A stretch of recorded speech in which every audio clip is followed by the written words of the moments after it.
Some time ago, I made a video on how to use your Android and iPhone device as a webcam on your PC and laptop. But I used two separate apps for each device, and they were both quite easy to set up, of course, but they didn't really offer a lot when it came to features. And not long after, I actually found a different app that works on both Android and iPhone and is still free and offers a whole lot more. So this is basically an upgraded version of what I did in the previous video talking about this subject. The reason why I wanted to use my smartphone as a webcam was the webcam that I used to have and use for streaming was really bad quality. Even though it is supposed to be pretty good, the quality was actually garbage. But I used it for a while because I didn't really want to pay a lot of money in order to get myself a much better quality webcam. But at some point I remembered that you can actually use your phone as a webcam. So I decided to whip out my iPhone 11 and use that phone as my webcam. The iPhone 11 has a 12 megapixel camera system, and it is definitely a huge step up from the webcam that I normally used. I decided to use an app called Camo Studio, and like I mentioned, this is available on both Android and iPhone. It's free to download, so just go ahead and download the app from whatever device you're on, and also make sure that you download the software on your PC or laptop. When both the app and the software are installed, you'll need to open it up, and then you'll need to pair your device. And it's the same setup for both iPhone and Android. So what you need to do is you need to go on your PC or laptop, click on device, and then pair a device.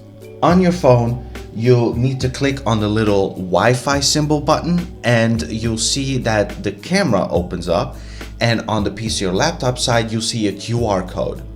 I think you know what you need to do at that point. Once you've scanned the QR code, the connection will be made. And from that moment on, every time you open up the app and the software on both devices, they will instantly connect with each other without you having to set up anything at all anymore. This is just a one-time thing, but once you've done it, you're done. And there you go. Now your Android or iPhone is connected to Camo Studio, and you'll be able to use your camera as a webcam. And this works for a variety of things. I happen to use it in OBS to use it as my face cam when I stream, and it is really nice. But you can also use it for any sort of conference call that you have on, for example, Microsoft Teams. Now, I also want to talk about some of the features that this piece of software has, because this is definitely a step up from the previous app that I talked about. And even though I didn't play with all of the settings too much, or all of the features too much, I still needed to get the best angle possible before I started doing whatever I needed to do.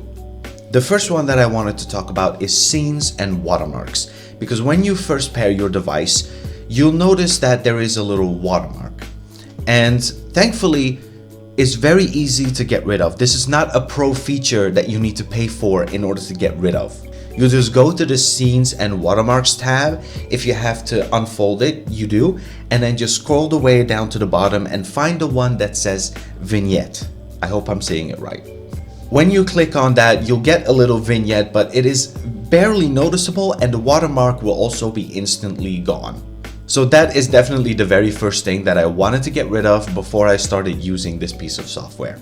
The second feature that I also found very important was the framing, because I do have a little tripod and it's easy to, put it somewhere and then point it to my face, but the image wasn't quite there yet.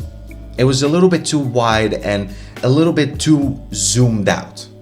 So of course, with framing, I was able to zoom in and out, and also use the little rectangle and to use that and pan the image in the best possible angle for me. The zoom in and out function is very sensitive, so you need to be very careful when you start playing with that, because it zooms in with just a little bit of movement, a lot of zoom in.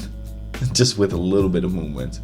But once you get the right zoom and the framing right, you're basically done. You don't really have to do anything else really. Of course, there are image enhancements and image adjustments, but I didn't really play around with them too much because I thought it looked really well for what it was. And it was exactly what I needed, and I didn't really touch anything else after that.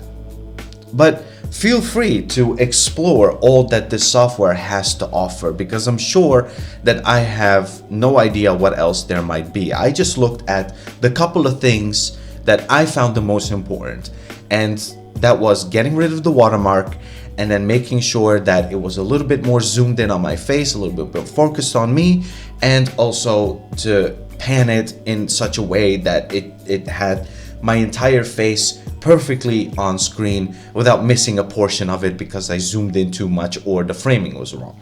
Whatever smartphone you have, it'll probably have a really good camera system.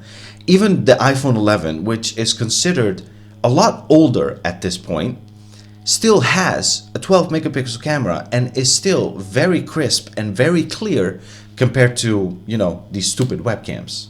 So whatever smart device you have, I'm sure you will be just fine with the quality of it, and you'll be able to use it whenever you need to.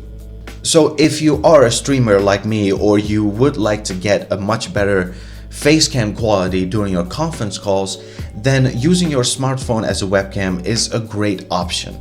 Oh yeah, I actually forgot to mention that the connection is, of course, wireless, but in order to make sure that your phone stays charged, just make sure that the charging cable is near you, because I do that by putting the tripod right behind my monitor, and then I put the cable right into my laptop, and I can always make sure that the battery is always fully charged and I can use it without having to fear that it's gonna die on me.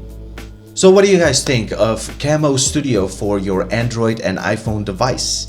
Are you impressed and are willing to actually use it? Or are you not impressed at all and you think, why am I watching this? Well, you made it all the way to the end, so you might as well like the video. And the best thing you can do, of course, is to subscribe. And like I said, I stream on Twitch and also on Kick lately from Monday to Friday. So if you're interested, both of them are in the description. And I'll see you guys next time.